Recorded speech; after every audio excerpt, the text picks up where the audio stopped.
Welcome back to Thinking Critical. This is Wes, and it's time for this Saturday podcast of Comics Aficionados. Got a great panel here for you today. We're going to talk about a bevy of hot topics going on. We're starting to hear some trickle out of the new DC creative teams taking over in March 2021. Obviously, that is following up on, Endless Winter that started this month. Then next month we get Future State. And I hope you like the creative teams from Future State because you might need to get used to them. We're also going to talk about the semi-controversy about I Am Not Starfire and what a complete embarrassment it was. And Joe is going to try and play the peacemaker. And we'll also talk about Daredevil 25 and the new Daredevil taking the mantle. King in Black popping off this week. And Asgard has been moved to hell. So we're going to have some fun on this. First, before we get into the rest of the panel, my co-host fell asleep. Here's the new co-host of the Comics Aficionados. This is Aurora, the new family beagle. She's very adorable. But she's a little tired right now, so she's going to sit on Daddy's lap and take a nap while we talk about some comic books. Who we got with us this week? Perch, how you doing? I'm doing great. I know I'm not on with you for the whole thing, but I appreciate you having me on for a bit. I'm glad you could make it for the first bit. I really appreciate it. Also with us is the man behind Animated Concepts, Jermaine Dark. How you doing? Good morning, and thank you for that lovely introduction, Wes. Looking forward to talking with the guys this morning. Should be fun, as always.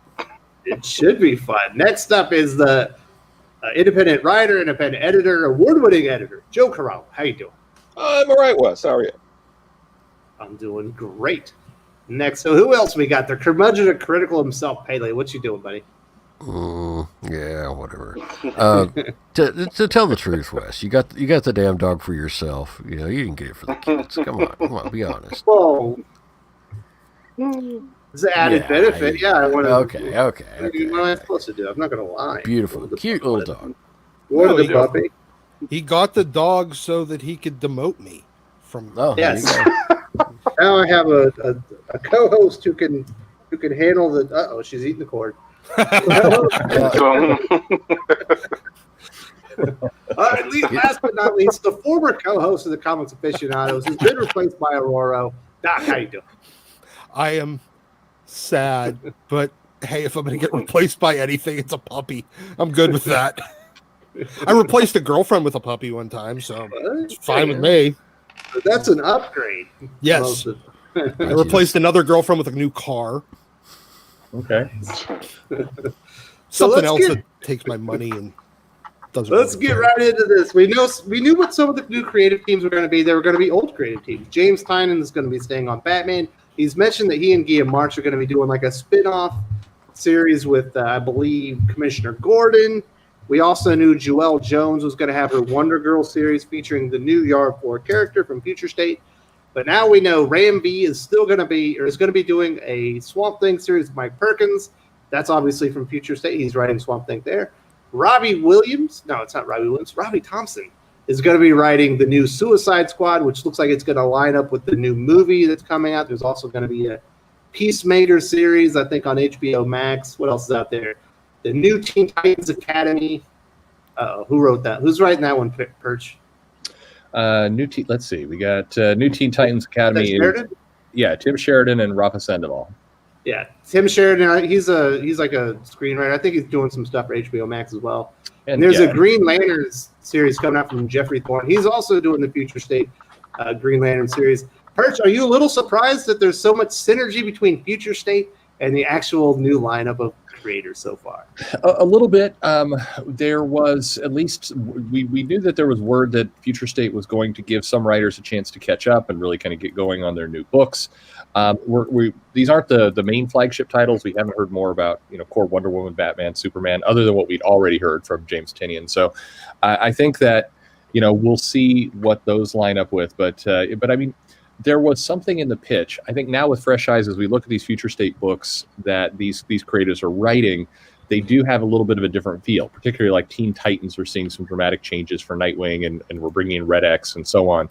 And clearly, this is going to be storylines that are going to insert themselves into this new book. So it now you can kind of see some of the connections. Swamp Thing, they're doing a lot of things in Future State, and of course, that makes some level of sense. I'll be surprised. The one I'm, I guess, most surprised about is Green Lantern, because that one I just am. Feels like an important series. Yeah, it's a key series. So that one, written by Geoffrey Thorne and Tom Raney, is a little bit of a surprise to me, but we'll see. I from what I gather, this is going to really kind of feature Jon Stewart, so it may be that we're looking at a couple Green Lantern books, but yeah, I'm a little surprised. We'll get to it in a minute, but we will get some more announcements later today, it sounds like. So a lot of these announcements are actually coming out of a Brazilian Comic-Con, right? Yes. Well, yeah, it's kind of like San Diego Comic-Con, where there's a lot of media and things that have nothing to do with comics going on down there. But but you can get in and look at that, and there's going to be a panel today, and there's going to be a panel tomorrow, and it is expected that we're going to get more announcements today and tomorrow. And I think tomorrow's is the Batman Superman, and we should get some big announcements tomorrow. That's at least what we're led to believe. So. I don't know, I'm sorry. Pele, what do you think about these new creative teams? There being so much synergy between that and Future State. It felt like a lot of people were underwhelmed by the creative teams on Future State, and I feel like there's just going to be more underwhelming. Me too. Yeah, this looks like a whole bucket load of nothing. I'm not really excited by this. A couple passable writers, and the rest that I have no faith in whatsoever. So it's just, I don't really, this is kind of a direction that I've feared for a while. And I think that this is just, it's a really bad move, and not where I was hoping that DC would be right now. But we'll see. Hey, DC has to make the exact same fucking stupid mistakes that Marvel did, or else it's not comics. Yeah, this is except for they got to do it 5 years later. It's Marvel now, and we've got to do the same bad. We got to do the same bad moves as Marvel, and this is DC now, and hopefully. Well, it appears the thing DC is, Marvel is trying to line up like their screenwriters with I don't know projects that maybe they're going to do for HBO Max or something. Absolutely, yeah. That's the clue here, and there you go. It is awful. Definitely. This is absolutely every comic that's been announced so far has some kind of connection into some kind of TV or movie or animation project that's been announced. And I think it's absolutely no surprise that the majority of these people are screenwriters, and it's all about lining that stuff up together. And what's weird about that is it's almost a go big or go home kind of strategy. It's going to cut one way or the other. It would be something, though, if they could actually prove it to write good comics, though. Well, sure. I just don't think that's the number one goal. Yeah, that's the problem. And I think what else is interesting is they just announced there's going to be a Naomi CW TV show that's being developed by Ava DuVernay. Obviously, is working on the New Gods series. I think it's a movie that Tom King is supposedly writing. Persh, do you think we're going to see a Naomi series from Bendis again? Well, we're going to see one from somebody, and it will be. I think we'll see that announced before the weekend is done. Yeah, I mean, you're going to see. I think you can go down the list and you can say who's got a show that's active. I think we can make some other predictions. I would be shocked if by summer we don't have some level of Doom Patrol comic. We'll have more Batman. The Green Lantern show has to have Jon Stewart since he's the main focal point of the new comic, right? Exactly. I think this all. I think these pieces all line up, and the interesting part about it is if the shows are successful, if they do well, or even some of them are successful, if HBO Max's entire strategy tends to work here, then the comics are on pretty safe ground because they are just in effect marketing. If the shows all tank, the comics are screwed. It's very much connected now. It's very much those fates are tied together. And the characters they're giving shows to they're doing it intentionally, and it's because it has nothing to do with being woke. It has everything to do with them being just blank slate characters. Sure. Yeah. There's nothing there. You're not going to piss people off. You're not going to piss off existing fans or, anybody else by by deviating from the source material, because there is no fucking source material. It's true. Right. Yeah, I mean, it's an interesting play. It's at the end of the day, you can look at it from different lenses. If you're a comic book reader, hopefully we're going to get some good stories out of this. We're definitely going to get a lot of Hollywood alignment out this, but hopefully we get good stories too. They need good IP, good characters, good things are going to translate to screen. I hope we can get that. Track record is really mixed where that's concerned. So that's probably my concern here is this alignment.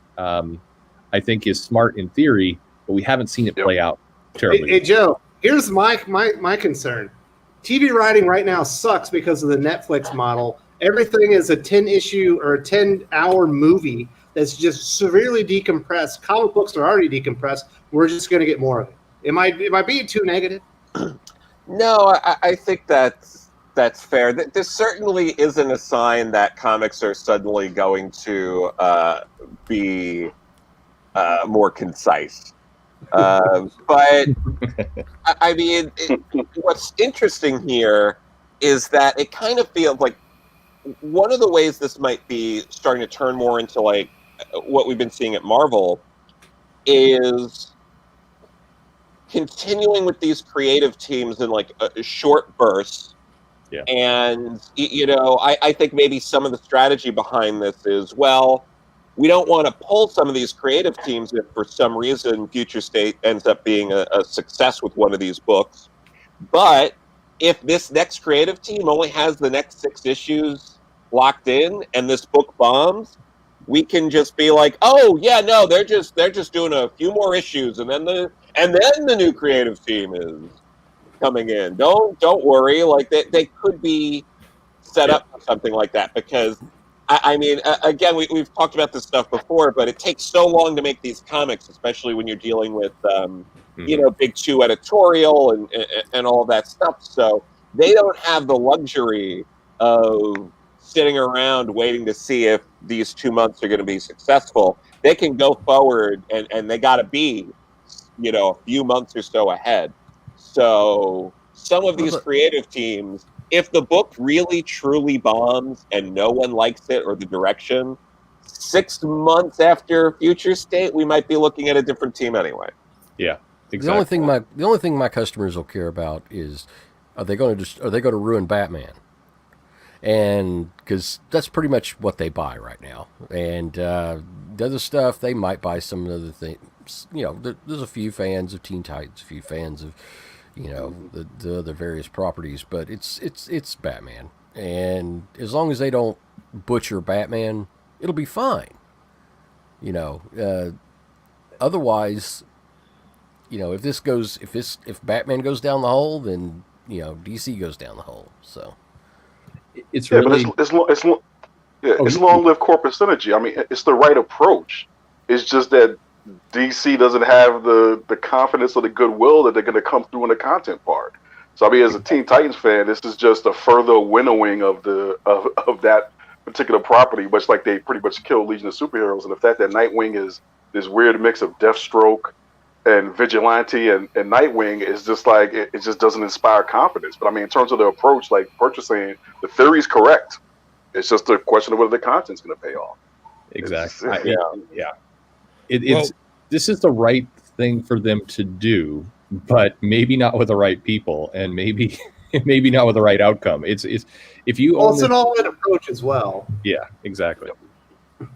Oh yeah, it's they're definitely not like testing it out. They're just like, let's do it. Yeah. And this is this weird tail wagging the dog thing that has happened within comics for the last couple of years. The TV shows were done is their best way to imitate, within the confines of reality and actor schedules and budgets, what comics were already doing in comic form. And then the comics started copying the TV, which was like, this is. Does everybody remember the movie Multiplicity with Michael Keaton making clones of them? We're right now at the point where they've already made the clone of the clone, the one that was like all fucking like wearing a helmet. We're about to see the clone of the clone of the clone. We'll be lucky if this industry isn't fucking drooling on itself by the end of the month. Yeah. The end of the month. Well, the end of 2021. Yeah, I think that it's funny because a lot of fans wanted to see these comics turned into movies. That was exciting, the idea that you could see these things on the big screen. So it's like the monkey's paw. We're going to get it. That's right. We may not like it. But if you're Warner Media and you're sitting on top of these brands, and by and large, these brands are some of the most recognized in the world. They're huge, billion-dollar brands in some cases. The brand, not the comic. And you're looking at it, you're going, Batman should be easy to market. It should be easiest to go out and just say, here's the movie, here's the comics, here's how everything lines up. You can pick any one of them up. They're ubiquitous with each other and awesome. And that theory, that's absolutely right. The challenge is that if everything is going to be really tilted by the movie. I hope you like Robert Pattinson's Batman movie, to Pele's point earlier. If you like that take on Batman, I think you're going to see a comic very aligned with that take. Mm-hmm. Robert Pattinson's Batman to me feels like a Batman Year One. It is a Batman Year One, and if they would have went, if they would have went with Miller's, take on Year One, that would have been fantastic. It would have been amazing because there's a bedrock of incredible writing behind it. But this. Pattinson doesn't even want to do it. He's like they're having problems just getting him on set and getting him to take a bath. And from what I understand, the script's already been changed. Gets changed on a regular basis all the way through the filming. So I'm concerned about this. I'm concerned about the direction of these things. So if it doesn't hit solid, then the comics are going to just tank. Well, but we have to be mindful. Many of us advocated for this kind of an approach that on some level, if somebody's watching the movie or the TV, they walk into a comic store, see a comic that at least reflects that, and vice versa. Yep. I just think we just have to admit it's the monkey. You're right. It's the monkey's paw. We asked for this. It's just that now that you see what they're leading with, it's like holy crap. But this is what many of us have advocated for. But I am willing to hold judgment until I see the damn movie. So I'll wait. It could be spectacular. It could be amazing. Yep. I have been pleasantly surprised before, but I've also been disappointed by comic movies far more often than I've been pleasantly surprised. So I'm reserving judgment, but I'm not exactly hopeful. So you weren't a big fan of the 1996 made-for-TV movie Generation X? No. Oh man, you pulled that one out. Very few. I was just. There have been very few DC movies that have. Very few DC movies that impressed me right off the bat. So Steel, man, that's where it's at. Shaquille O'Neal. I watched it like last year. Yeah.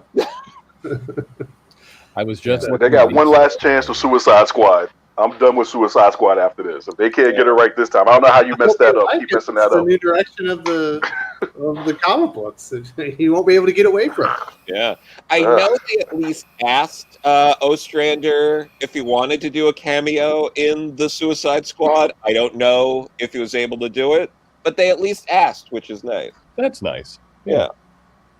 I think for people looking at this, I can at least what I've heard, what I've gotten from people, and I guess there's one other thing that hasn't been announced, but I heard it last night, or it was at least publicly stated last night, is that we do have Sean Gordon Murphy announced that he's got a 3-year contract and continue to do White Knight stuff. So that is going to also roll. I don't know how that gets kind of put into all this, but it is, the first day of this conference or this convention or whatever it is. It's a very weird. You can go see it, by the way. It's all virtual. You can click on these links. It's you have to deal with some translation, but it's weird. I mean, these virtual cons are very strange. But yesterday was kind of the first day and not the big day. Today is a bigger day, and Sunday is the biggest in kind of how it's structured. And so I'm not surprised that the titles that were announced yesterday are maybe not the more core ones. I think we're going to see bigger stuff stack up, and I think over next week we'll see even bigger things come. I think we're going to get we'll at least get some sense of what's going on with Batman. We'll get probably some announcement of the Superboy title, etc. And then I think through next week the picture will get very, very clear with the rest of them. I mentioned, I gotta ask, what are the chances Mariko Tamaki replaces Peter J. Tomasi on Dark Knight or Detective Comics? So I think that I don't think it's high, but it is interesting. She's doing Future State work. I just think they're going to keep her aligned to Wonder Woman. I think that's a title they need to have be a tentpole, and I think that she'll stay there. But maybe if they put her on both Detective and Wonder Woman, because I know there's no signs of her leaving Wonder Woman. That's too much. That's a bad idea to have that one writer managing that kind of stuff. But they're certainly capable of making bad ideas. Absolutely. I mean, James Tynion, once he gets this next Batman project, will be on Batman, which is basically two comics a month. This other Batman project. He'll also have Something Is Killing the Children and the Department of Truth. Yeah. It's like 5 of them. Yeah, I mean, stretching these people thin is a bad plan. I mean, in terms of Prediction Town, I know people are not happy to hear this, but I do expect we're going to hear Bendis on Legion or on Justice League. I think that is quite likely. I'm curious if he continues with Legion as well, because there'll be 2 giant team books. I want to Bendis JSA. No, you don't. I'm just waiting for that to catch up to the chat, and we'll see what people think about that. So it'll be interesting to see how it all plays out. I think that whatever the die being cast and kind of these plans, we're seeing a set track record for comics now for 2021 and through most of 2022, because it'll take that long before this stuff really catches up. Keep in mind, if things are very tied to the movies, then you are really looking at, these bets are going to take 2 years to play out. And the comics are, in terms of a marketing budget, they pale in comparison to what movies often spend for a marketing budget. So this is all going to be very tightly connected. It's going to give comics some more life, but it's all we all as comic fans, if you're invested in DC continuing, you got to really hope that the HBO Max bet plays off. That's what it comes down to. And you gotta hope that the HBO Max versions of these resemble in any way the characters that you actually give a shit about reading, because you will not have another option. What I hear right now is if this does not pay off with HBO Max, that DC's on the DC's on the the auction block, the selling block. So yeah, I think that's probably accurate. And if this is their pitch. This is, this 3 martini lunch, idea that they came up with is their best they can hope for right now.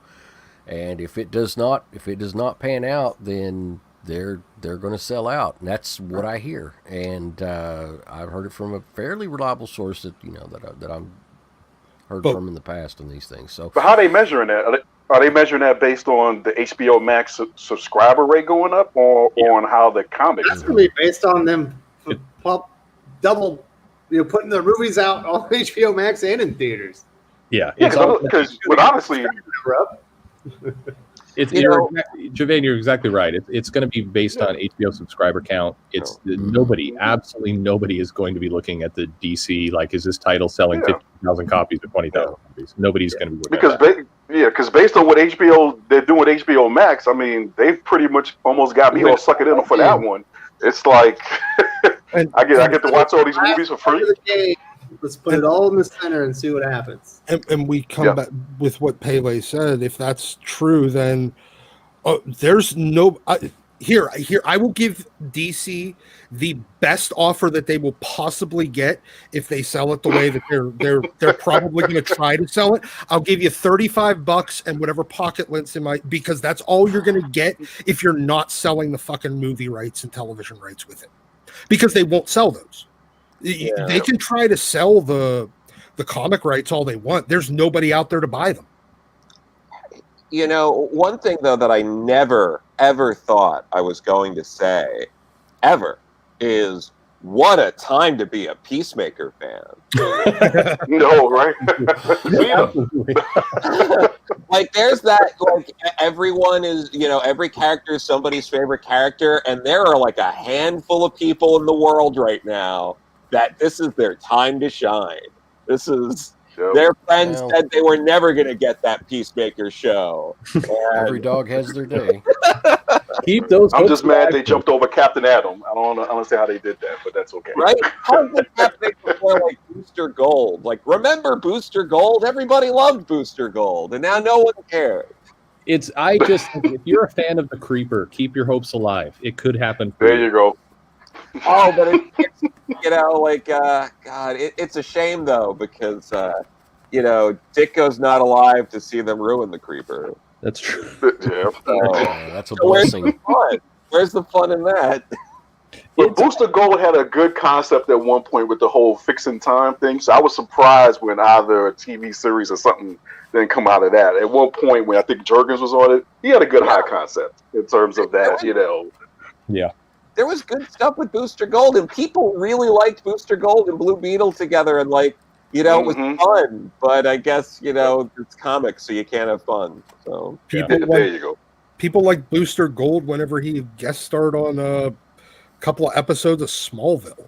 Yeah, and they were talking about trying to spin something out of that the same way that they were trying to spin out the Aquaman show from that back then. Yeah, from Smallville. Yep.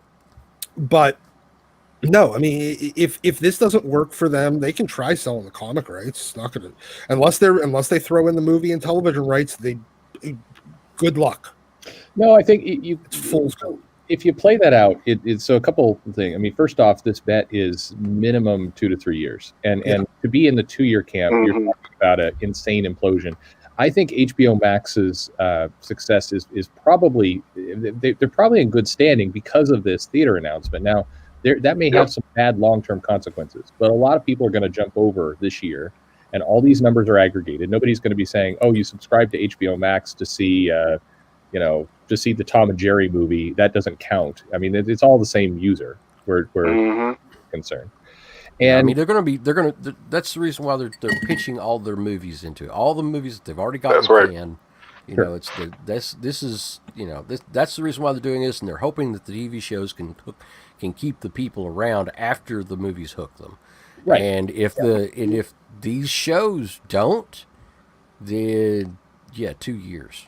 At least. Yeah, but from the customer side, it makes sense. It makes total sense. If you're talking about, if you're taking your family out 4 times a year to go to the movies, this more than pays for itself. So it's just a question of, I agree with Perch, is that in terms of the theater movie model, is it gonna make up for that revenue where you're pretty much, like you said, it's all in. You're shooting all the ducks in the barrel at the same time with a shotgun, as opposed to just making the money over time. So. But it's like, at least they bought themselves a year, easy. They did. At least they'll get some stuff here. I mean, at the end of the day, if you just look at the streaming services, what Warner Media, what AT&T wants is they want a service that's going to compete with Netflix and be at that category. What they don't want is something at the Hulu and Apple TV level. That's their fear. 30 million. Yep.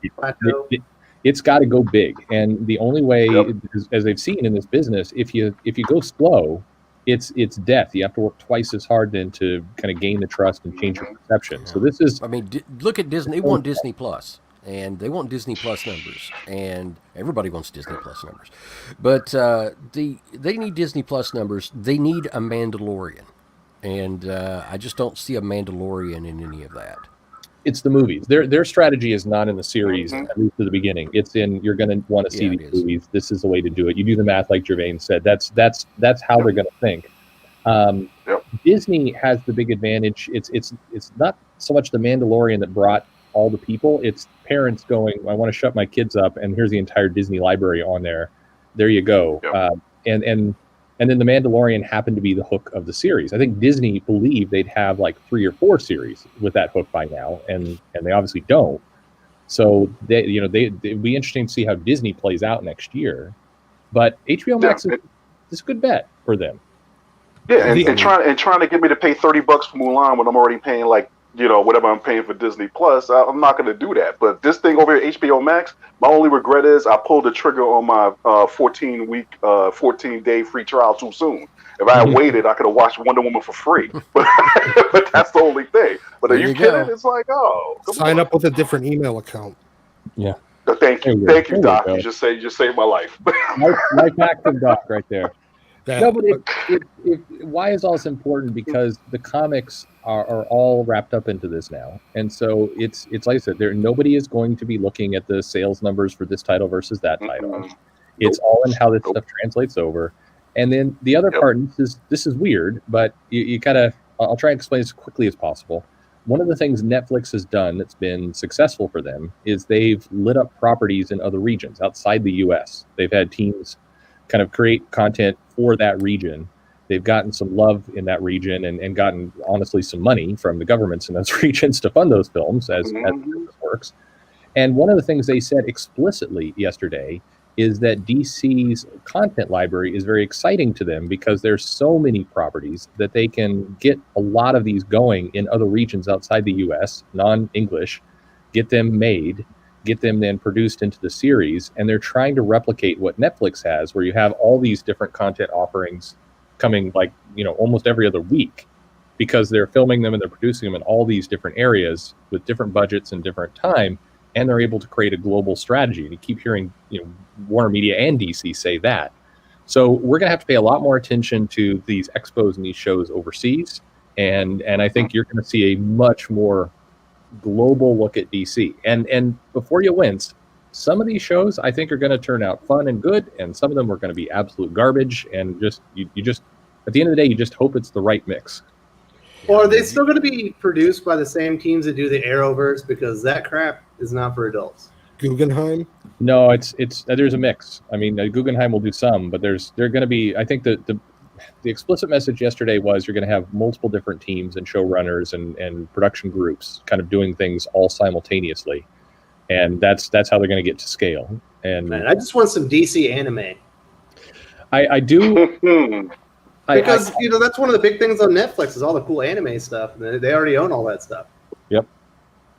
I have heard that we're supposed to get an announcement in the next 30 days or so of a mangaka, written and produced comic and show, and that it's going to be set in the DC universe, and there is going to be that attempt to kind of play into the Japanese Korean market, and we are going to hear something in the next 60 days. And so far, I've been mostly right, so we'll see. We will know that they're already fucked whenever we get the I Am Not Starfire TV show with the dumpy looking midget on the movie. Yeah, I think she's a goth. No, she's like a midget though. She's like 3 foot tall. She's a teenager, Doc. She shouldn't be 3 foot tall. Don't you remember being awkward? You're looking Starfire at Smurf. Maybe Starfire's 12 feet tall. You don't know. Since when? Well, since when is any of this? Yeah, it's not directly in line with continuity. Yeah, so, they could have stretched her. We don't know. So Purge, I think we're getting some mixed signals about what DC is doing. I think in James Tynan's The Tiny Onion newsletter, he's like, Future State isn't exactly going to happen. It's just something that could happen. Then we see explicitly in Detective Comics what is happening in Future State is being led to directly in Detective Comics. It sounds like it's also going to be being led to in Batman. It feels like some of the stuff that Bendis was actually doing on Superman is leading into the bottled city of Metropolis. It sounds like the Teen Titans series was basically aligned up to head into Future State. It feels like destroyed. What's that? Nothing. I was going to say, wasn't Kandor destroyed? Bottle City Metropolis. It's a new bottle. Wait, hold on a second. So what they're saying is Future State is literally just images of tomorrow. If anybody remembers that. Yeah, yeah. I mean, it's. I think it will have as much impact as some of DC's other kind of future efforts. I think some of these things are going to come in. Some of them will not. I think it's. I mean, I think it's going to be really aligned to what they think they can pull off with TV shows and other things. I think part of what's in their head is some of what we're seeing in Future State is what we're going to be seeing out of Warner Media, and this is that maybe this show is like 4 years off, and this is a chance for the comic book to catch up to that. So it's a mixed bag. Some of these things are going to wind up being cool concepts. Some of them are going to be garbage concepts, and we'll see. I think the comics feels like you better like Future State because that's what we're getting. I think it'll be clear what future state stuff is a blueprint and what is just throwaway stuff. I think there are some comics in there that are just kind of nonsense concepts, and I think there's others that are going to be very indicative. I think the Justice League is very much a throwaway story in future state, from everything I've heard. That one's like further in the future. Yeah, and we'll see. Look at it this way: whatever the reset, you'll see if that is what they're going to be leading to. You'll see right after Future State is over how much all the titles sales drop. That's what's going to be your normal 2 years from now, 3 years from now, whenever they get to that point. I get a feeling, yeah. It might. But again, I don't think sales is the unit numbers are not the concern now. It's how well they're teeing up the movies. I'm sorry, but unit sales are indicative of how something is popular and how well it's going to come across to No, I agree. Viewers in other forms. When you lose people, that doesn't mean we're going to gain people when we do it here. No, it just means you're going to you're setting yourself up for a failure TV show. Yeah, well, yes, but keep in mind that if it's an HBO Max show, it's not like these shows have to stand alone with their own numbers. You're paying for one service. It's all one bundle. It's about, and in many cases, but they know who is watching what according to their analytics. And if nobody's watching some of these DC properties on HBO Max, they're going to go, this isn't good. Yeah, but it's.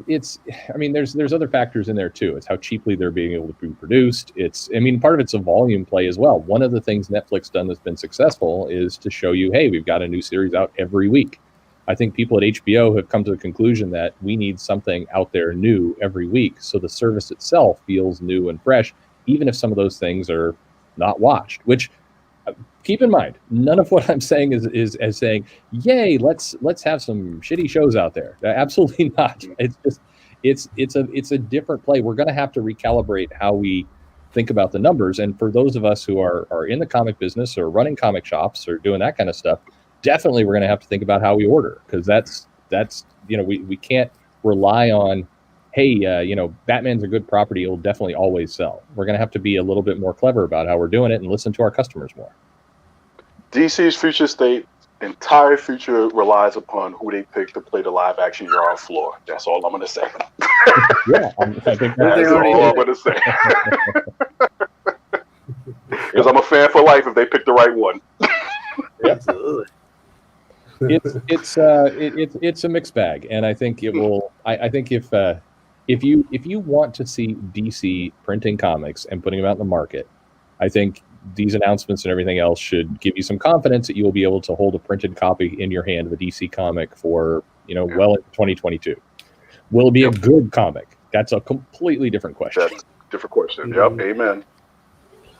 So I don't know. It's very interesting. We got a lot of stuff going on right now. Perch, I know this all is kind of coming out right now. What are your thoughts on the bloodbath going over on at Disney? Would they lose 100 executives? Yeah, I mean it's very significant, and it's bigger in volume than what went on at Warner Media because it's more than executives, and this is going to roll for what I've heard another 2 weeks. We talked about this. I mean, I mentioned that in December. I mean, you and I agreed, and this was going to come, and it's here. It'll be curious to see how much that trickles into Marvel, since Marvel is so IC heavy in their operation. But it is, it's a bloodbath going on at Disney right now, and it's going to continue through this month. So, do you think they're firing all these people right before Christmas? That is like the most heartless thing I've ever heard. It's the Disney way. Unfortunately, if you look at the history of the layoffs, this is pretty common. It aligns to how their fiscal year. I think their fiscal year is October 1st, as I recall, and typically they round out that first quarter with a lot of firings. And it's pretty. It's the happiest place on earth. It's got to be Marvel's got to have to come into this, right? It may be. I mean, they're just a small trickle down to it. I mean, I think that I think you definitely have to see some trimming on the executive level at Marvel, but we'll see what that looks like. Bye, Joe. Yeah. God, I hope so. Not I thought you were saying I Joe know. on the panel. Oh, Joe. not Joe Corolla. You don't get a Sorry. people, Doc. Sorry, I sorry, agree, sorry, people. brother. Wow. Jeez, Doc. Man, it got You're not dark even the here. co-host anymore. Aurora decides who gets booted from the show. So, all right, I think we've hit the new DC creative teams enough. You want to talk about I Am Not Starfire before you have to head out, Perch? I don't think it's going Do to we sell. have to? We got to make fun a little bit. No, I don't think. You know what? Not to plug it, but in the conversation with Murphy last night, he made a point that I think was very accurate here, in that these YA efforts are not they're not landing with the YA audience, and a lot of people are trying to do Raina Telgemeier type stuff, and it feels different, it reads different, it's not the same. It's you know, he told the kind of anecdotal story of a I think a niece or a you know, and showing her these comics, and it's like, that's not for me, I don't want to see it. And it doesn't it's kind of different style of reading, different style of character development. And then he said there's a problem where right now, when people see the DC logo or the Marvel logo, when kids see it on a book, there's this kind of automatic reaction that it's probably crappy. And it's because the kid kind of knows that this wasn't written for them, or it's this not important offshoot. You know, with Raina Telgemeier or Dav Pilkey or the Babysitter Club stuff, these kind of YA, these other offers, I don't know if that may be younger than YA. Definitely Pilkey does. But you see that Scholastic logo, or you see their names on something, and you're like, this is their first effort. This is their best effort. This is what they're built to write. And then when you come over to Marvel and DC, their best effort, what they're known for, is, you know, Batman and Spider-Man, their core books, and their made for kids line feels like this cheap kind of cop out. And so I say, you go read the IDW books. Right. And They so, suck. you know, when you get to Starfire, it's like, who's this exactly for? It's probably not for that audience. They're, you know, Mariko Tamaki. Yeah, this seems like, it's funny because I think the attention that this book's going to get is going to be pretty much on YouTube of people dunking on it, and that this is the most attention this book's ever going to get. So, Like, you don't think parents are going to be watching those YouTube videos going, well, I'm still undecided. They're never going to look because they were never interested to begin with, right? Correct. Yeah. I mean, I showed this cover. I'll have to go back now and try and recreate the reaction. I showed the I Am Not Starfire cover to my 10-year-old daughter, and she's like, "What is that?" And it was very cute. I don't know. I just this stuff is not built to take off and really sell, and but that's my perspective. I don't know, Joe. We've talked about this a little bit. Yeah. So, Joe, you think, and I think you're probably right on this, that probably Mariko Tamaki is taking a little bit too much of the blame on this. You know, DC Comics offered her money to write a young adult graphic novel about Starfire's gay goth daughter, Mandy. She got paid to do it, and she wrote the book. It's the fact that it exists is really on DC management. I just want people to look at this. That came out of this. No, that's not possible. No That's idea absolutely not possible. So, Apparently, I was actually having a conversation. I know. Well, Go ahead. you know, when it comes to this kind of stuff, creators do tend to get the brunt of it when ultimately DC is in full control here. They pay these people. They look at the pages. They go, "You don't have to make any corrections. This is fine. We're going to publish this." You know, like, and the way these books have been working, from what I understand, DC themselves sends out queries to agents to sort of be like, "Hey, we want to do a blank book. We want to do a Superboy book, a Legion of Superheroes book, a Raven book, or whatever it is." And then those agents reach out to their talent. Their talent puts together a pitch, and then they go from there. With someone like Mariko that they're already working with, it might have just been like, "Hey, you know, we got to get you in on these books. Is there anything you want to do? We were thinking something, you know, along this line." And she might have been like, sure. You know, what would you do to make it different? You know, or I would insert myself. You know, but it's also possible she had a YA pitch maybe that didn't go anywhere, and then DC was like, "Oh, we can snatch this up. What if we made the mom Starfire?" And that Mariko could have been like, "Oh, well, I already wrote it, and you're gonna pay me, so sure." Like, so basically, what happened with Kraven's Last Hunt? It's exactly that story. It was Wonder Man, and now, but no, it's like those sort of things, you know, just happen, and like creators have stories like this all the time where they're just like, I can't believe someone paid me to write this stupid idea they had. Yeah. That's a normal story that everyone has. So like a lot of times it's not necessarily from the big two. It's like some weird like commercial thing or some like up and coming publisher or something. But like with this, it's just like it's confusing because it also doesn't fit in the line they're already establishing, because you have a Raven book that's a YA, a Beast Boy book that's a YA. So it's like, why is now Starfire, I guess, old enough to be their moms and have a kid? Because like, nothing matters.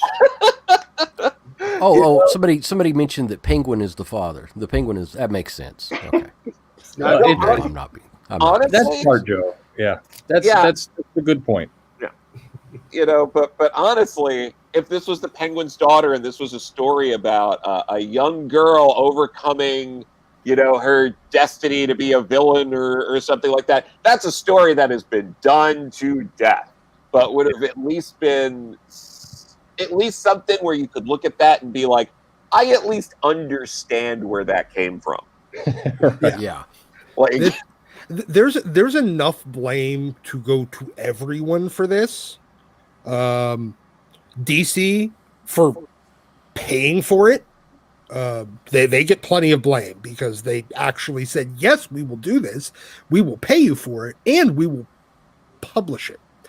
So they get plenty of blame. Mariko Tamaki absolutely gets blamed because she stuck herself into the middle of the fucking book. I mean, come on. That's her, period. And, you know, what's her name? The lady that was running the YA division over at DC before she got shit canned.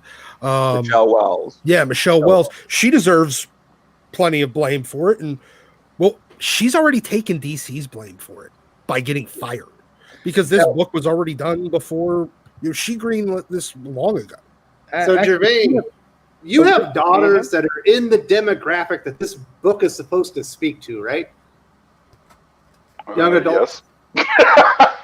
Yes. Doesn't it feel like some like 50-year-old guy with no kids decided this is what the kids want?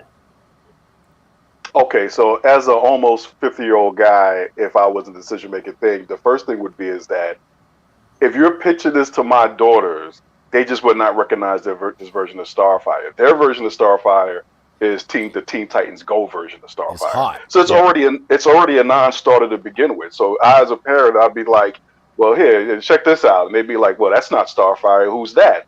I don't get who the. I'll say this. I'm not against Mariko Tamaki inserting herself into the story, because at some point as a writer or as a storyteller, you do have to infuse some of yourself into this. But just from, if DC was pitching this out as an RFP, like in video games, so like, we want to do this project about Starfire's daughter, this is on them, because it's like, you're not even using the mass market version of Starfire to bring anybody into this. Yeah. My wife would know the Teen Titans Go Starfire. Exactly. It's not even the Titans version of that TV show, of that version of it. It's just this disconnect. So now we end up right back with the HBO Max conversation. It's like, if you're going to do these things, at least do it where there's like some bone we can all kind of chomp on, and then take us for this fantastical journey. But it's just like, at least the Raven from the YA, from what I used to see, she at least kind of reminded you of the one from the Teen Titans Go series. Like that, because that's a golf character. I mean, that's what that character is. So basically, unless this is the love child of Starfire and that Raven character, which is okay, there's nothing wrong with that. It's just, again, it's not that I'm against. I don't think any of us against the corporate synergy efforts of this stuff. It's just the way these guys execute. And this is just like, okay, I mean, if they sell, they sell. I can't knock people making money. But if it doesn't sell, I ain't going to be surprised. Because, like, I was checking it out on the web. This is basically the love child of Starfire and Frank from Always Sunny in Philadelphia. I mean, Frank Reynolds. I mean, that's what this. That's what I was saying. The Penguin. So yeah, they wouldn't go for this. If I gave it to them, I think I would get looks of confusion. Not so much laughter, like purchase. I think it was Purchase Niece. Laughed on. They wouldn't diss you right there and tell you to get the hell out of here. Yeah, they probably would, but that's why I know better. So I don't do that. Right? You'd be the DC Comics. They just own you. I play basketball. It's not good to get dunked on. So I feel like this book is going to have all of the exact same response that the Asian teen Batman one did, and the I Will Bring You an Ocean or whatever one that with Aqualad or Aquaman, I don't know which one it was. It's going to have all the same effect, which is anybody that they think they're going to get that are non-readers aren't going to buy it. Existing readers are going to laugh at it, and they will just spend a bunch of money. At this point, it's just dump it to get it out. See if you can recoup any of the money. I had a question for Joe. So Michelle Wells, obviously, she was removed from DC, which is part of the layoffs. In terms of timing, because I think this is important for people to understand, in terms of soliciting a pitch and saying we want this, picking a creative team, getting something planned, getting it produced, getting it out into market. These novels take, I believe, much longer than comics to get done. They do. And so how it's conceivable that what she teed up and what she did, we're going to see still results of that well into next year, probably through the whole year. Would you say that's true? Through the whole year, if not through the beginning of 2022, because of how long it takes to put these books together. There may be some books that get killed because the art didn't start yet, but the scripts were done. But we will likely be seeing the books that Michelle Wells was putting together through the entirety of 2021 into early 2022, just because the book market, the way they do it, they end up taking longer. They end up soliciting longer. They usually need the entire book done between 6 to 9 months before the book is even released, like just completely finished, and advertise the book for a long time before it comes out. And I think that's really important that people digest that, because it is, we hear sometimes these things like, oh, somebody gets removed, and like 2 months later, fans are pissed and going, oh, nothing has changed. And it's like, but of course nothing has changed, because the timeline we're talking about is so much longer. And just, I think people don't necessarily realize how these things line up and why, in summer of 2021, we're going to see some of these books that Michelle Wells did.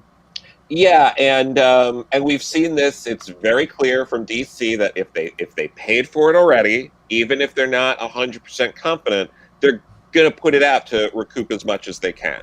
So I think you're going to see these books rolling out, and you can't like blame Marie Javins and some of these other people for these things coming out and be like, oh, I can't believe this is happening. It's like, look, this was sent to the printer, before. Can't they do the E.T. Atari model where you just go in the desert and bury them all? You can, but you're not going to get any money back. Yeah, but they did go to market first. They were in stores first before they did that. Yeah. You have to pay the printer to print the book. Come on, just sit on the idea. It's not that expensive. I mean, in the grand scheme of things, I think that you're keeping your channel alive with the publisher. It's just it's it sounds crazy. And is it worth your dignity, Perch? That's my question. I think that you shouldn't start some of this stuff in the first place, and you should have a better understanding of what in the hell your market actually wants. To Gervain's point to his daughters, I'm going to do the same thing with mine. The sad part about this is they put so much time, so much effort, so much money, and then like, who is this for? It's forget whether I like it or not. I really want it to be for somebody, like somebody who's going to pay for this stuff. Yikes. Perch, I have to say on that note, look, you're talking about comic book companies that don't understand what fucking comic book readers want. Yeah. They're definitely not going to understand what YA readers want when they're not even in the YA business. I mean, look, it's like a candy bar company not understanding what a fucking chocolate eater wants. It's like AT&T trying to launch a digital streaming service. They need to figure it out in a hurry. That's like. Yep, that's correct. But shouldn't they actually focus on actually getting their core competencies back? Because their core competencies are completely incompetent at this point. Well, now that you said that, though, Doc, Hershey's going to roll out with like a dark chocolate cashew macadamia nut flavor. Yes, well, they know how to actually sell fucking candy bars. And my wife and daughters would buy that. My daughters would be all over that. Yeah, that's right. It'd be like macadamia nuts, baby. I do love macadamia nuts. It would be like okay, let's think of a failed what's a failed candy bar that's gone that vanished off the market. Oh, Henry, are those good? Okay. Oh, Henry, it'd be like them deciding, hey, you know what? We're so successful at this. Let's make fucking pizza too. You can't even make candy bars right, asshole. But look, I hate chunky. I like chunky, the idea of it when I pick it up, and then I see raisins and chocolate, and I'm like, I'm out. But apparently, there's a chunky market out there. All we're saying is that chunky is there a Starfire Smurf market out there? I don't know. We'll all find out in August 2021. But what I'm saying is, I think we have to say this. Because there is the thing of, well, there's two things. The thing is that this is always a risky business when you're putting ideas out there. So I just want to give creators in general some credit for being able to put their stories out to the world. But I do agree. The tension always seems to be with these companies. They need to find people who basically understand what their corporate needs are, what we're trying to do, which is basically make money, but also have, like someone said, a core competency in the industry itself creatively. It's like, because sometimes you can give the creative guy the reins of it, and they have no clue how to do the business of it, so it ends up being a miserable failure. You can give a corporate guy the reins to the company, and then it ends up being a corporate failure because they don't understand the business. They're always looking for that person. I'll probably say that the last person who really embodied that was probably Paul Levitz, who could handle the corporate side of the stuff, but also understood the comic side of it. Maybe, and just for me, Jeanette Kahn. Like, those two were the only ones who kind of understood both of those animals. But right now, it's like when we talk about all in, it's like you either have people who are just way on the corporate side and don't understand the comic side of it, or on the comic side of it and just can't manage the corporate shark piece of it. So, and you just get stuff like this. It's, like I said, who knows? There may be a Godfire market out there. I don't know. It's just from sitting over here, I wouldn't be putting any bets on it. But like I said, chunky. I can't stand it, but apparently a lot of people buy it. Is a market out there, but the people that are looking in that market aren't looking for the DC logo on it. You know what I mean? Right. That's right. Yeah. Not today. Yeah.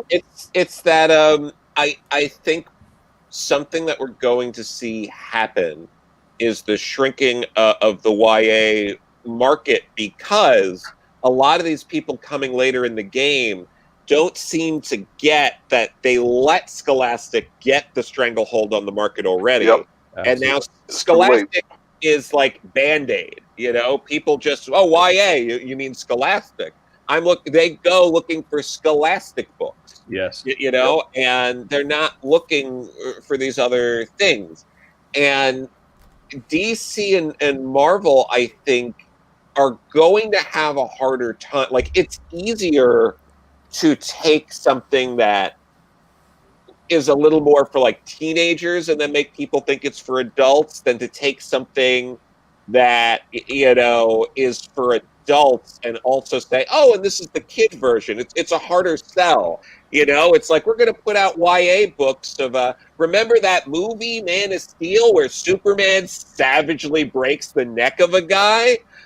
Here's a YA book. Like, it's not as easy of a sell back as I think they think it is. They're like, remember those horrifically violent Christopher Nolan Batman books? Here's Bruce in high school. Like, you know, it's not. No, yeah, That's exactly right. and that's the thing. It's what it is that it's almost like they just, to a certain level, they just kind of don't respect the audience's or the customer's intelligence. It's like, I used to use this phrase all the time, and I still do. It's like, people can smell the marketing from over here. It's like, why would I go for a watered down version of the Hunger Games when I can just get the Hunger Games? You would just recommend the Hunger Games to somebody. Just read this. But it's like, it was like when the Marvel did the Avengers Academy or whatever it was, you know, when they basically ripped off you know what I'm talking about, that movie. Oh no, it was the other one, the Japanese thing where they sent all the school kids to an island.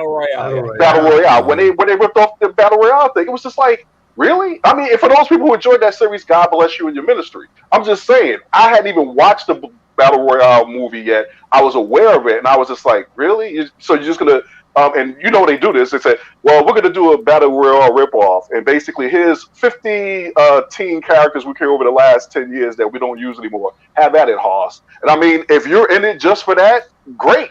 But other than that, it's like, really? People are not this dumb. They're just not that dumb. They aren't. Why read Ten of Swords when you can play Dungeons and Dragons and get the real experience? Or just dance. You know, but or stare at a wall. Just why read basically? Stop right there. Just stop right there. Have you considered going to a bookstore and looking at the tarot cards that they have for sale, and then just doing that for 3 hours? Have you considered doing literally anything else? No. I have come to the conclusion Teenie Howard was born to write Raven. Well, yeah, I think so. I still maintain, and this will give me no love for the chat. It's a good way for me to leave and go up to the mountains. That's what I'm going to do with my day. Yes, please crap on the whole thing and then walk out. No. I feel that Marvel. I'll just say this: I don't think Marvel's doing any favors to Teenie by putting her in this huge spotlight so quickly in her career. There's a lot of things to learn, a lot of things to grow, and it's so. And some people may argue you will never grow. The ability to write.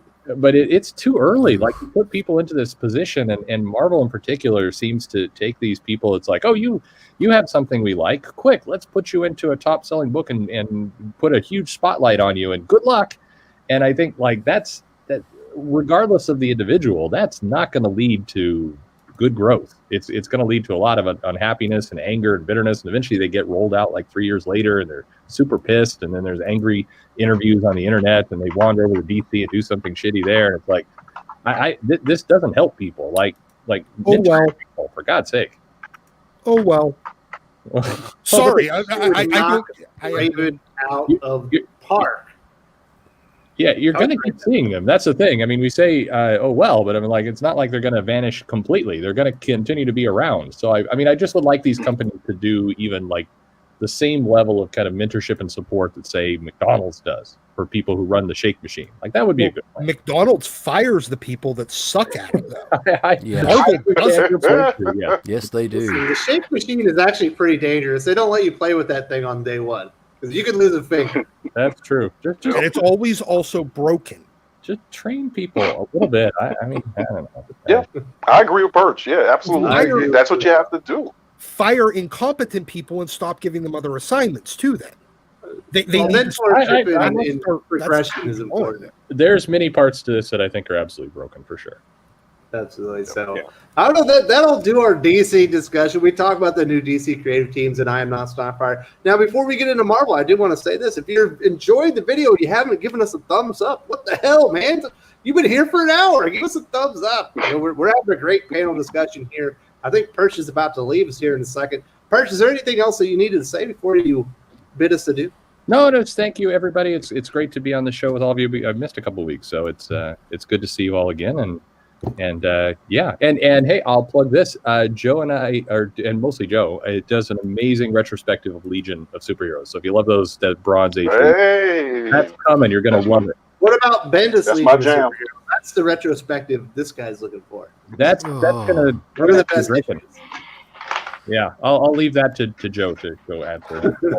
I'll exit. So, hey, and if you want to be ahead of your friends, this Brazilian show that's going on right now, I think about noon. I think we're supposed to get another news drop. So tune in. Batman Superman panels are coming up Tomorrow, Sunday.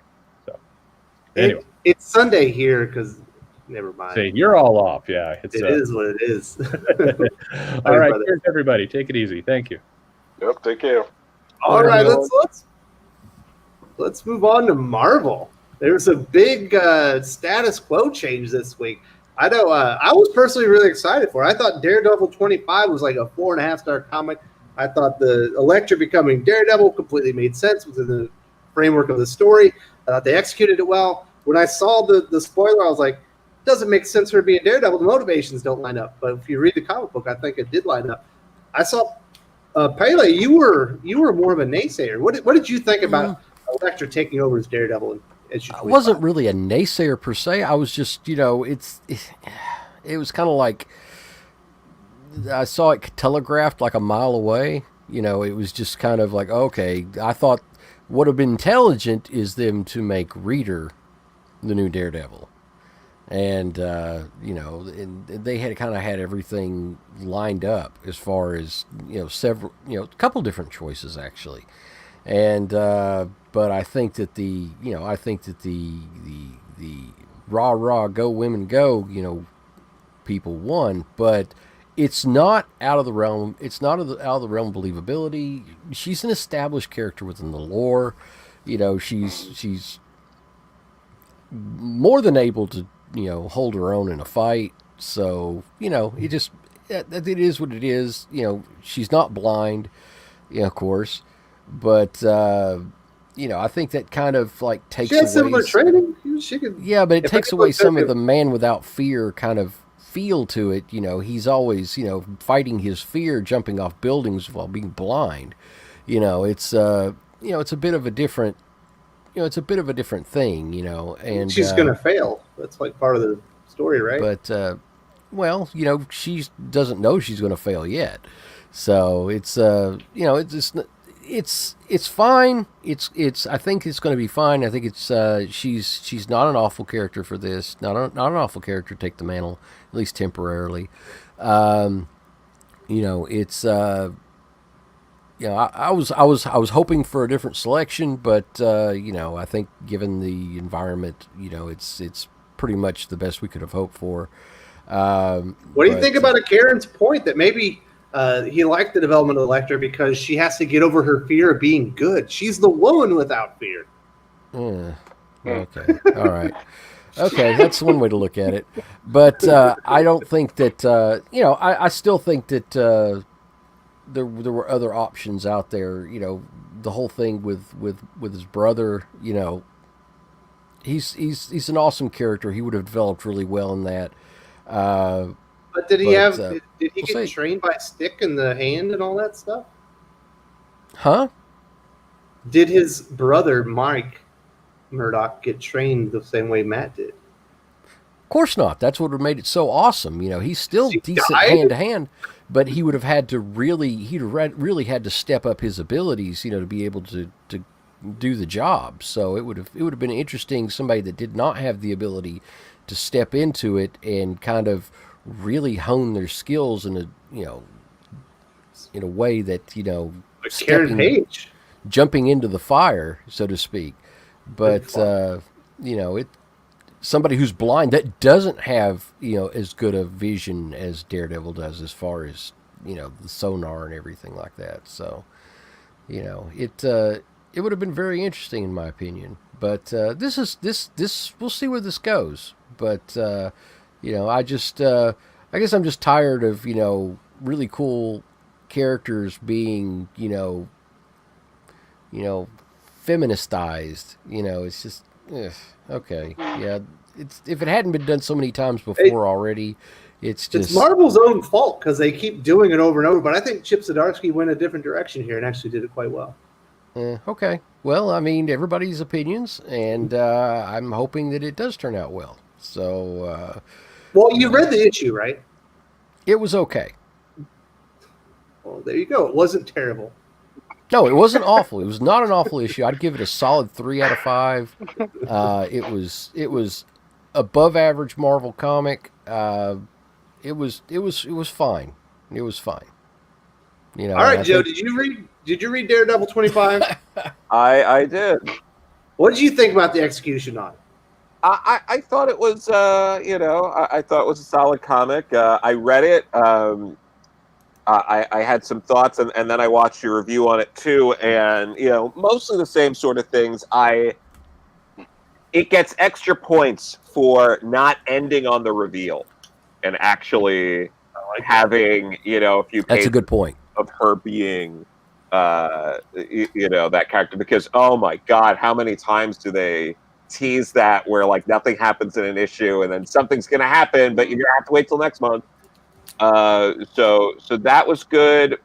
I did think it was goofy that not only was Murdock still wearing like the Daredevil mask in prison, but that they made it like to coordinate with the colors of like his orange jumpsuit in prison. Yeah. That was so goofy. It was like, that's like Silver Age comics right there. It was It was very like I was like, I don't get this. I'm like, if he needed to protect his identity, it's like you would just put him in solitary confinement. You wouldn't. Yeah. I don't understand that. It was so that was goofy, but the other stuff is fine. Like it was very nice to look at. I wish there was the action with Electra at the end. I wish there was like a little more action sprinkled in the comic. There was a little too much like standing around talking and kind of exposition dumping a bit, but overall I thought it was solid. I do think like they were talking about like the this selling out at stores, the second printing, and like speculators and all that. I think an issue like this isn't really going to retain a high value. Like this to me is comparable to Batman Incorporated #8, where they killed Damian, where there was that initial spike, but like if you go on eBay right now, you could get Batman Incorporated #8 first printing for anywhere from $5 to $10, no problem. And what is selling right 35 now? Daredevil 25 is going for what, 35? Yeah, it some will. cases 60. It will eventually settle back in that $5 to $10, maybe $15 range in the next year. Yeah. I think it'll be less than that. Yeah, I think it'll be less than that. It's a solid, in my opinion. It'll settle down to a $10 book. And if you're paying more than, if you're paying $20 or more right now, I'm sorry. Yeah, it's just a scarcity issue. It's not. I mean, I missed it. I miss getting. I mean, I've been. And only because I don't put it on the pull list, because the Daredevil run has been like a kind of a broken run where Shadow is not doing every issue. But it's like, I think it's because it's a solid story as opposed to like this creation of a wholly new character. I agree, it won't retain the value, but I thought it was a good choice, and I thought it was well done and pulled off. I think it helps that Electra is part of the canon and part of the lore. I like the fact the way Zdarsky kind of brought in more of the ability that she has money and access to money. So I thought that whole thing made sense about her outbidding forget the name of the villains, but I think at the end of the day, it's just simply it's a story that makes sense. And if there had been more copies of it, I would have read it by now. But yeah, I think Zdarsky's doing a good job on the book. I think he's doing a good job with the character. And I think people just realize it's a temporary thing, and we'll see how it goes and enjoy the ride. That's all. Yeah. At this point, I have to ask: Does Matt have his own cell, like reserved for him in prison, with how many times he's been in jail, like over the last 25 years. I know it. He's like a repeat. I mean, Daredevil himself is like a repeat felon. I mean, the guy is like a revolving door in the prison system. So He has a high recidivism rate. he does. I have to wonder if he's passed the 3 strikes rule. So I'm sure he has. Comics, Joe. Well, it's New York. I don't think New York has a 3-strike rule. Well, I'm just being facetious, but but yeah, it's he should have a nice like nameplate on a cell dedicated to him. It would be really nice. And the fact that he's been in there so much also adds to like the why even bother putting his mask on. Like it's like you've been here so many times, you know. Electra's visiting you, like obviously, like it's There's I haven't been reading the book, so I have to ask: does he even still have his law license? Matt Murdock does. How? How? He's a felon. You can't be a felon and keep your like bar registration. He's not a lawyer. I mean, maybe New York's different. I mean, I guess technically he was defending him Daredevil, wasn't he? He was on the from all his other trips to jail. Yeah, no, I got you. He was on the defense team of Daredevil. It's comics. Yeah, comics. You know, the state does not know that Daredevil is Matt Murdock. But he's a social worker now. Yeah. But like, so this is what. No, this is what you should do, Wes. You should give out. Back in the old days, you should give out a no prize. You should give out a no prize for anybody who can answer Doc's question. How is it that Matt Murdock is a lawyer given he's been a multiple time felon? That's how you go with that one. Other than that, it's comics. Good point, Doc. I got you there. Yeah, but God, like the other thing too that's just so bizarre about this in general. It's this is like nitpicky a bit, but it's just like, do we really like need someone in New York, a place lousy with superheroes, for someone to be like, we need someone to stand in for Daredevil to protect these few city blocks. Like, you know, the worst thing that happens in like Hell's Kitchen now is someone gets like their iPhone stolen from their bag at the gym. It's like it's one of the nicest parts of New York now. It's just like yeah, it's not like when it was. It's not like when it was 5 points. You know, this is a different version of Hell's Kitchen. But in the Marvel universe, it's still like almost like Gotham. It's rough. Yeah. So it's a different Hell's Kitchen, and it's a different New York. So you know, do they need Daredevil? You know, well, I guess when they Daredevil stopped in this run, the citizens started putting on their own Daredevil costumes and were getting like killed. So you could say yes, they kind of needed Daredevil. You know, couldn't Peter Parker just spend about 30 minutes extra a night? You know, just I'm going to swing by Hell's Kitchen, make sure it's okay. You know, but you know, I understand. You know, Peter Parker is being run through the ringer right now. People are used to, you know, people are used to seeing Daredevil. They're used to, you know, it's as much the perception that he's there as it is the actual reality. So. I don't. So, Gervais, what did you think about Marvel Comics not informing retailers that there's going to be a big reveal in this comic? So it was vastly underordered, and regular comic customers didn't get it. Now it's on eBay for $60 on the regular cover. The 1 in 25 variant I've seen as high as $150. I'll put it like this: I am okay with second and third prints as long as you don't emblazon second and third print on my cover. That's it. Other than that, I will gladly buy a second printed Daredevil 25 for the cover price. I just don't want to see second printing on my cover. It makes me feel bad as a collector. I just rather leave a lot of money on the table for you and themselves.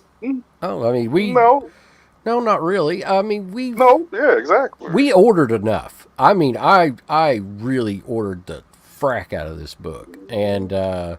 You know, it's probably, I ordered as many as I do X titles as far as special events, you know, and, you know, I got my full order, and it was fine. You know, I filled everybody's pull lists. I had enough for people to get one per customer. I had them up on the shelf behind me, and I had everybody be extra watchful for people to come by, coming back trying to buy more. And we did have people trying to do that. Man, I would take a Polaroid of them, and they'd be on like the just so like board of try shame. to remember their faces. Don't let them exploit the system. And it's well, you've got to do that. You've got to do that, or other people aren't going to be able to get a copy. And they lasted all the way through to about midway yesterday, and we sold them at cover price. So, I've got more on the way, and that I had to order from a different retailer, and able to get them for a decent price. But I'm going to have to mark those up because, I'm having to pay a lot more than wholesale for them.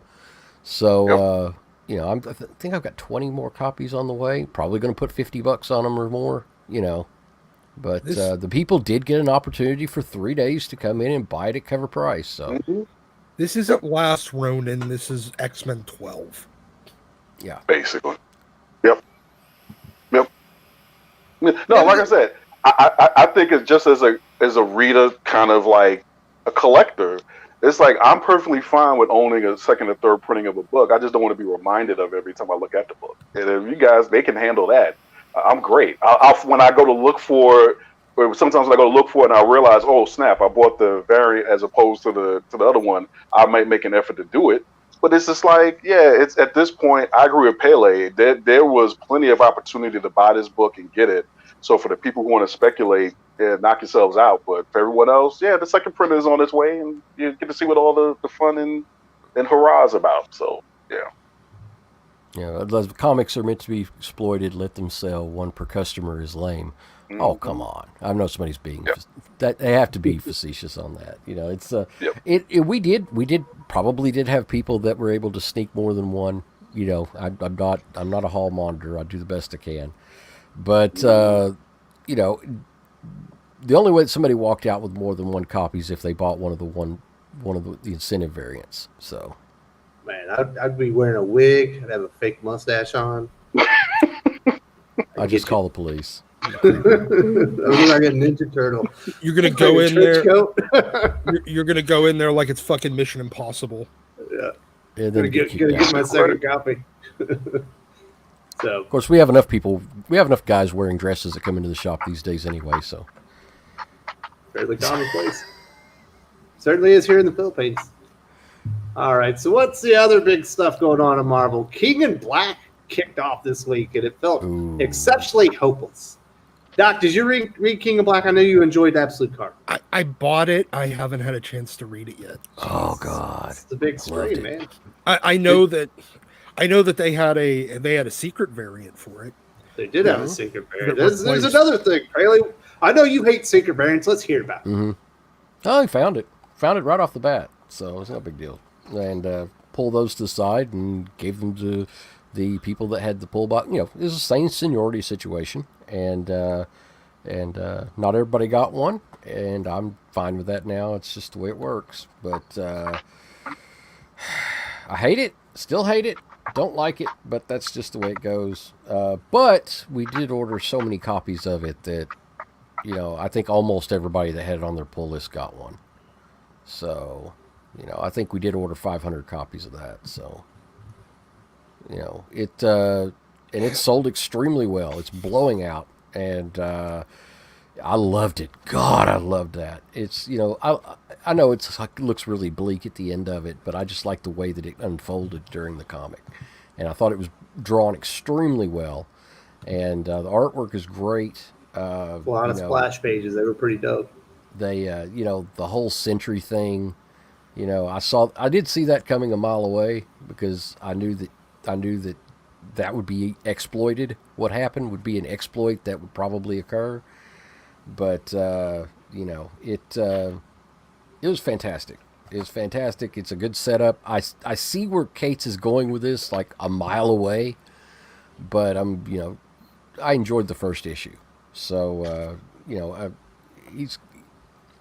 going to see a showdown at the end of this that's going to involve integration, and I think, but it's so far I'm impressed with the first issue. Anyone else read King in Black? I read it. What did you think? All right. Can I throw in spoilers and Yeah, stuff? yeah. Don't worry about it.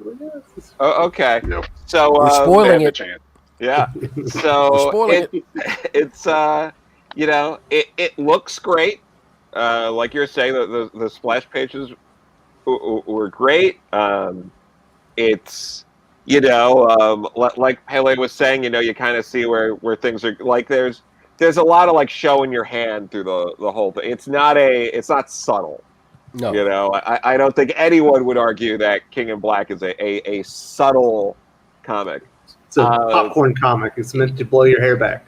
Yeah, I mean, I will say there were some things that popped out at me, and I know it's like it's nitpicky stuff. I'm not like, and you could apply this to a lot of things. It's not like just King in Black, but like how many Marvel events in the last couple of decades have Iron Man and Captain America been like looking at each other, being like, "When's Thor gonna get here?" I feel like that happens a lot. Like there are a lot of those kind of bits, and even though they had the synergy with the Electra Daredevil, if you're just reading X-Men, you're just like, did no one in the X office like talk to Donnie? Did they like block all his calls? Because we had the whole thing the other week with X-Men is no longer needed. No more X-Men. Charles, you don't get to have the X-Men. And then Charles just comes in, X-Men, go! And it's just like, did any of you talk to Donnie like at all? No. The whole point is that this is the X-Men and the rest of the Marvel universe aren't in the same timeline right now. And I know we're going to eventually find that out. But sure. Yeah, because it's got to be, but these are the kind of things where it's like, you're not being clever if you're doing it this way, because you keep doing these little hints that this is what's happening. So that's like kind of frustrating, because I mean, they even just have fucking adult Cable. Yep. And you're just like, clearly something's wrong, and you're going to act like there's a big reveal in X-Men, and it's going to be like, no, there isn't. You showed us what was going to happen in what's easily going to be one of your highest selling books of the year. The highest selling book of the year. Yeah, it's obvious to me. It's obvious what's going to happen, and that's fine. That's fine. It's not a big suspense thing.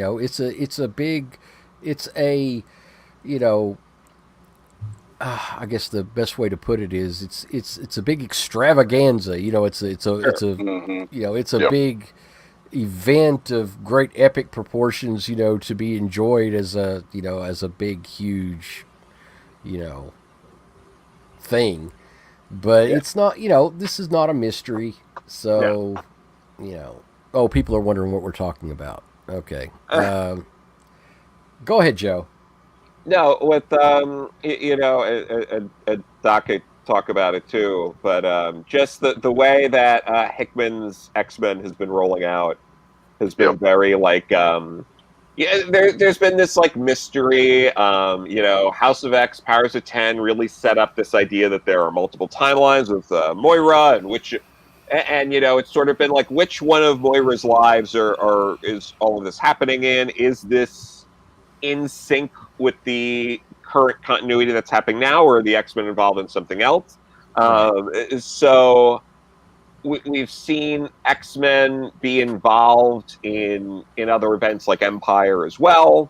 But when we see something like this happening, where they showed X-Men in Ten of Swords kind of being disbanded, but only in the white prose pages, it's a whole mess. This is what an awful time to enjoy X-Men. But this is so stuff like that's happening. But in King in Black, we see they kind of ignore all that. So either there wasn't communication between the teams, or this is a hint that the timeline or the life of Moira that we're seeing play out in current X continuity is not the one that's main Marvel continuity. Right. So yeah, it's confusing, but we'll see what happens. Either way, it's going to be frustrating because I don't think it's miscommunication. I definitely don't. Not when they went that obvious with it. It's not miscommunication. Yeah. So it's and that's fine. It's there's a lot of readers that aren't going to pick up on that. So it's an Easter egg of sorts. So and if you're wondering about the X-Men, well, I guess that explained it to you. So, and it's just sad because it's a missed opportunity because it just totally undermines the promise of what the project seemed like it was going to be in the first place, which was it was going to bring the X-Men back into the status quo of like the main Marvel universe in a big way. And it's just that part of it just never got real. If that was never the intention, that's just too bad. It was just a missed opportunity. But yeah, you're right. It's if that's what it is, then it's like, okay. Maybe that they always had that as a built-in out in case the whole enterprise didn't work. But this definitely now this just puts House of X and Powers and 10 as just something you just enjoy those 12 issues and just don't worry about the rest of it. It's like that's my take on it. It's the setup. It's the setup for the real universe, and it's the whole thing of Xavier and Moira are still sitting on the bench. Mm-hmm. I mean, it could be worse. It could be Frank Thierry's Weapon X. But that's true. That's true. God help us, it could be. Yep. We'll see. But back to King of Black, it is very much that kind of popcorny kind of comic, and like honestly, you can pick it up if you are not caught up on different Marvel things. Yeah. The way these events tend to be done, and this is no exception, is you'll just the characters kind of show up. And they focus a bit on Eddie and his son and set up what's happening with Null, but like you might not feel the same impact if you're behind because you'll be like, who cares? Null just got here. But well, the whole thing, especially with the Sentry, people were like reading in the shop, and every single person to a man when they got to that panel, they went, "Oh my God." Oh, holy shit! They're just like, he did not. No, he didn't. It's just, and and it was there for the shock, and that was, it delivered that. It delivered the Jerry Bruckheimer type of, moment in comics that people like. So I don't know, Paley. It feels like they've overpowered Null so much in what we've seen happen that the only way he'll be able to lose is some type of weird MacGuffin that they just throw in the last. Oh, it's already been explained in other books leading up to this. Something's in my opinion, something is either going to happen with Franklin to fix Franklin, or there's going to be an integration between him and what's his Brock's little boy's name? Dylan. Dylan. And Dylan and Null are going to have to unify, just the same way that Sentry unifies with the Void. So it's going to be one or the other. So that's got to be. It's one of the two things that's going to have to happen to resolve this. So and everybody. Dylan in himself is kind of a MacGuffin because we don't even know what his power set is. Every once in a while, he just does something you didn't know he couldn't do before. He's kind of like a baby Null. He has. It's explained in the comic. He has the same abilities as Null. He just doesn't know how to use them. Yeah. So, it's I guess that it's a situation where Null is the way kind of explained it in the comic to me is Null is in the comics leading up to this is Null is the way he is because he has a void that he cannot fill. And in fact, I can't remember who was it said that, but and Dylan is that void he cannot fill. So and I think that that's probably what's going to happen. And what's going to be more interesting, as far as I'm concerned, is does that mean everybody on Earth is going to have their own symbiote? Like an anti-venom type of symbiote. That'd be kind of bizarre. But everyone's going to have the codex. Yeah. No, but so far this is better than Empire. Hey, it is. Amen. God bless America. At least it's better than Empire. It's already at the first issue better than Empire was. Yeah, I'd say it's better than Ten of Swords too, even though Ten of Swords had some really high moments.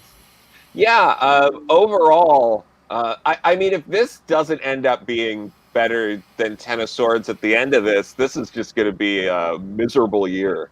It's already better in the fact that it's only 5 fucking parts you have to read. Amen. There you go, Doc. Instead of forcing you to read 22 by calling it chapters. Yeah.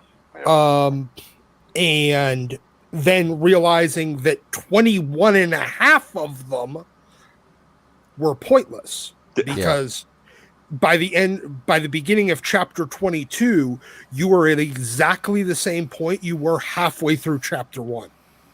Yep. Yeah. They definitely could have made it 8 issues and then had the other ones just be like they could have made it extra. 3. Well, yeah. Yeah, maybe Not the that funny, symbiote. 3. Well, somebody made a point. Franklin with the symbiote would be strong. It's Probably maybe too the strong. symbiote. Maybe the symbiote is what fixes Franklin. I thought Franklin's X gene had to be fixed for him to work right. Well, I'm just wondering. They always Yeah. find ways to write weird things into comics. Maybe that does fix whatever's going on with his X gene. Maybe.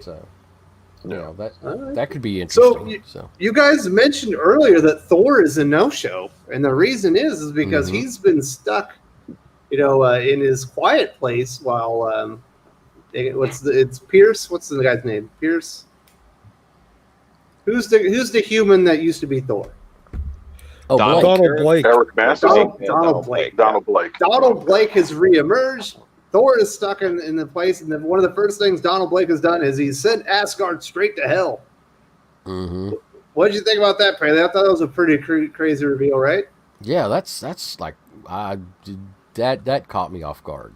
So I think it mirrors his state of mind right now. So apparently he's turned into for being trapped in whatever the perfect world Thor or Odin created for him for like a decade. He went completely insane and murdered everybody. When they brought him back out because Thor wanted to have some sleep, they brought back out like this like god powered serial killer. Yeah, it's crazy. I don't know. I guess Donnie was like, "Well, I need to take Thor off the table. Here's a good way to do it." Yeah. So I mean, it's that's something. I don't know where he's going with this so far. So I like the art, man. The Nick Klein is just destroying that one. Yeah, it looks tight. It looks tight. Is anyone else reading Thor? Are we the only people that are reading Thor? I'm a couple issues behind. Jesus. Yeah, I haven't read How Thor are in you a years. comics aficionado? Hey, man, I'm lazy this week. Well, a couple issues. That means you're 2 months lazy. Okay, fine. I'm lazy for a month. I don't. I used to let my comics stack up and read through them, but man, if you've been reading Thor, it's been really killer. But yeah, these you sent Asgard to hell. Mm-hmm. They all have to get out. One thing I can say about the series overall, I've really enjoyed the series, and it's had its ups and downs though. So not every issue knocks it out of the park, but overall, it's been an enjoyable series to read. So I don't know, Joe. What do you think about them bringing Blake back? I mean, like again, I'm not completely on top of Thor, but it makes sense. Donnie has very much through everything he's written made it very clear that he came up with a lot of these thoughts and ideas when like he was a kid, and he likes going back and referencing, you know, the sort of stuff he grew up with. And clearly this was something that, you know, meant something to him, or, you know, was something that he wanted to bring back. And he gets a lot of carte blanche at Marvel, so when he wants to do these sort of things, they happen. So that's really what this is. Yep. Mm-hmm. Yeah, I think he's got his laundry list of like to dos, that he wants to do with the characters, and and he's getting the opportunity to play them out, and who wouldn't want to do that in his shoes? So, yeah. Some people get upset when I say he likes to do a lot of fan service, but that's what he likes to do. He likes to take a lot of stuff that was sitting there and do something new with it. Because he was a fan, so he's servicing himself. Yeah. That didn't come out well. That's not good at all. He is kind of a jerk off, so I guess that does make sense. But anyway, I've enjoyed the series. It's met or beat my expectations, and I think that it's on a good trajectory right now. So I think it's probably what I'd consider one of the 10 best titles in comics right now. Yeah, all comics or Marvel? All of comics right now, probably around 9, 10. So I would probably put it around there as myself. It's actually pretty darn good. Is there anything else you guys want to talk about? We got like 5 minutes left before it's to do recommendations, or should we just do it and cut it down early? Let's do it. Yeah. All right, time for some comic book recommendations. Jermaine, you got anything you're recommending this week? All right, so since we got a couple of minutes here, I'm going to try to make this quick. I just first want to recommend, for those of you who don't know about Heroes Punching 2099, to follow on Twitter at Punch Drunk King. He does it's a nice safe space if you just like comics and talking about comics and how you got into comics, things like that.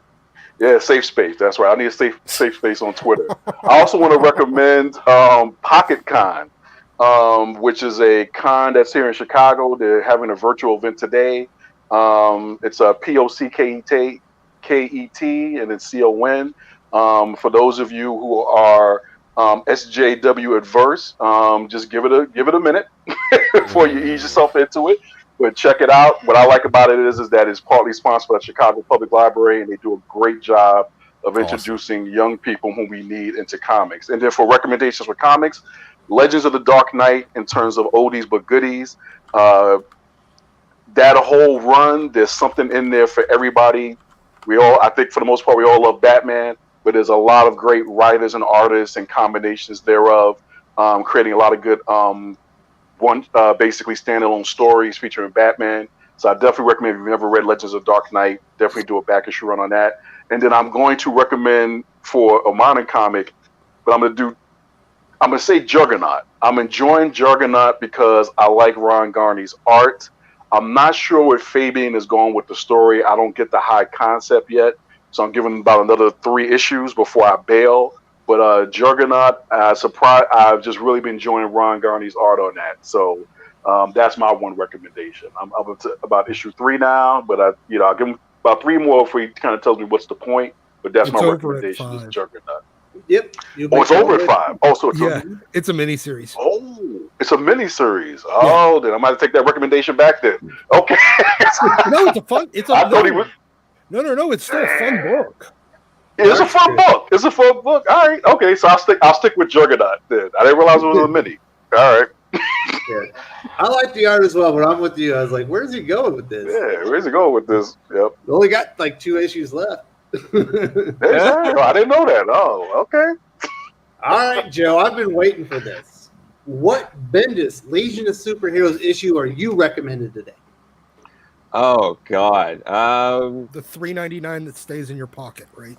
Yeah, no, I can't. I can't pretend to pick that up. But what I can recommend, a little bit on more of the indie side is I think Autumnal number 3 is the most recent issue that came out. I've been enjoying that from Vault. It's a creepy autumnal, so fall. If you like creepy in fall, hey. But no, I know the artist Chris Sheehan, and it's a cool concept. And then at Aftershock, Elliot Ryle's Knock 'Em Dead is that first issue just came out, and that was it was different.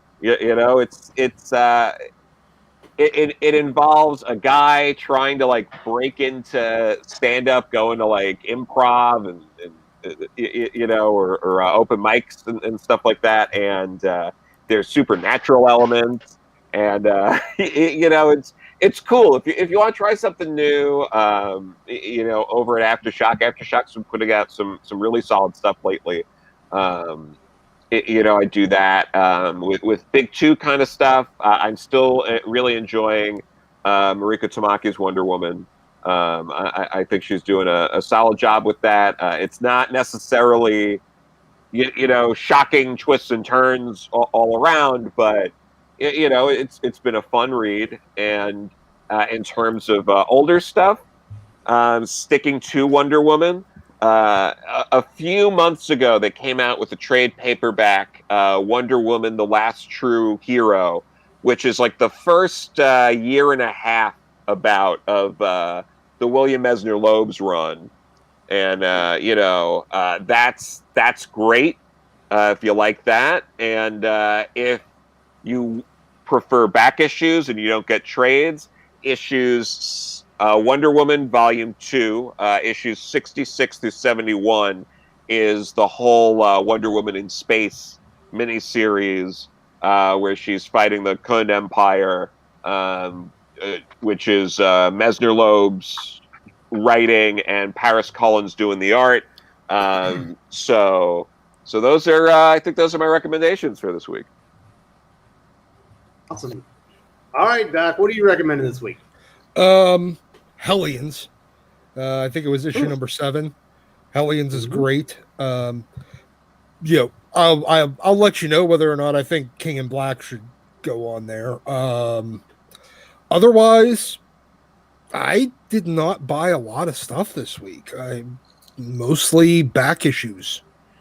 Bought a lot of back issues, and I always recommend buying more back issues. I think Top Cow put out they're doing a Kickstarter for Witchblade hardcover volume 2, which is it's going to be a follow-up to the one that came out, I think that finished last month, like either last month or the month before, that was hugely successful. And it's got great art. Dave Finch, Billy Tan, Michael Turner. So I'd recommend getting in on that. That's probably fun. Otherwise,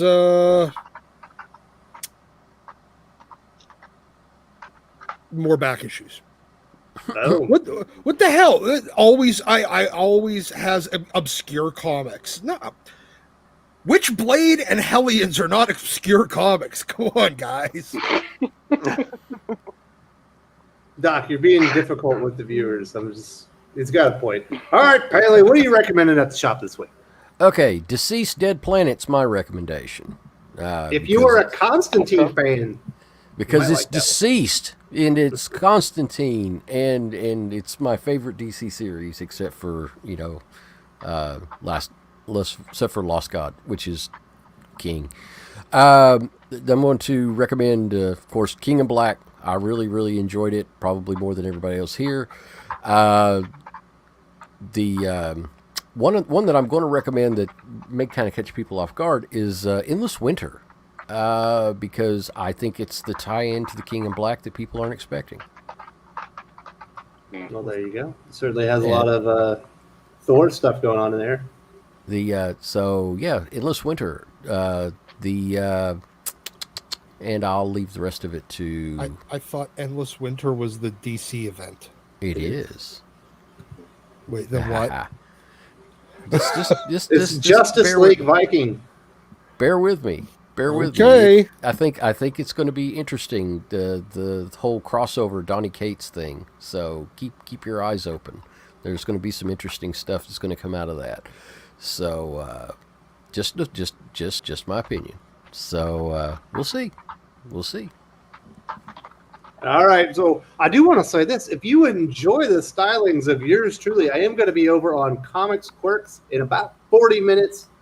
I'm going to have to be talking about to Josh on his channel on the live stream for I don't know, an hour or two. So if you want to hear some more comics from yours truly, from somebody else, I'll be over on Comics Quirks. And I'm recommending this week, what am I recommending? Firepower number 6, Thor number 10, and then Erratic number 1. If you haven't read Erratic, it's kind of like a modern take on Spider-Man, but it's got a lot of very hilarious social commentary in it about today's school system that I was absolutely floored by and had a lot of fun with. So if you're looking for a cool new series, you like Spider-Man, I think you might like Erratic. And I don't know.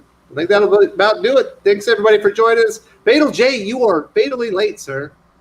You showed up in the last So fatally late. What happened? Yeah. Oh, wait. I do need to recommend pre-ordering I Am Not Starfire. You need you guys. Come on.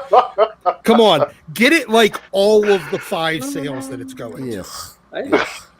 I will also recommend checking out Fatal J. He's got a manga he's working on. If you like ninjas, you might be interested in that as well. If you're interested in I'm Not Starfire, then I recommend you getting a proctology exam. Maybe that'll interest you too. Well, you're over a certain age. That's just smart.